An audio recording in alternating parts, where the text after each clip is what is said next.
বন্ধুরা, আমরা ঠিক আছে বাংলাদেশে থেকে আমরা কেন বাংলাদেশের জিনিস ইউজ করব না, আমরা কেন আজরাইলি জিনিস ইউজ করব? তাহলে দেখুন, এই যে এগুলো হচ্ছে আজরাইলি প্রোডাক্ট। এগুলো হলো আজরাইলি প্রোডাক্ট, আমরা এগুলা ইউজ করব না, এগুলো বাদ, এগুলো আমরা ফেলে দিই। ঠিক আছে, এই যে দেখুন পাওয়ার বাংলাদেশি, আমরা এই যে কাপড় ধোয়ার পাউডার, ডিটারজেন্ট পাউডার, এটা হচ্ছে আমাদের বাংলাদেশি জিনিস। তারপরে এই যে দেখেন কোল্ড ড্রিঙ্কস, এই যে দেখেন ম্যাক্স কোলা, মজু, আকিজের স্প্রিট, এগুলো হচ্ছে আমাদের বাংলাদেশি প্রোডাক্ট। এই যে আমাদের দেশি পণ্য ফ্রেশ মেঘনা গ্রুপ। ঠিক আছে, পানি, তারপরে হচ্ছে আমাদের এই যে দেখুন প্যারাশুট তেল বাংলাদেশি, তারপর আমাদের গায়ে দেওয়ার সাবান বাংলাদেশি, তারপর দেখেন এই যে কিচেন বার, আমরা এটা ব্যবহার করব না, এটা হচ্ছে ইসরায়েলি পণ্য।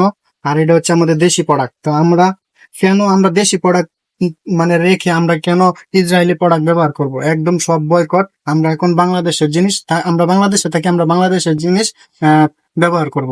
ধন্যবাদ সকলকে। ভিডিওটা যদি ভালো লেগে থাকে তাহলে অবশ্যই লাইক, কমেন্ট, শেয়ার করে দেবেন। ধন্যবাদ।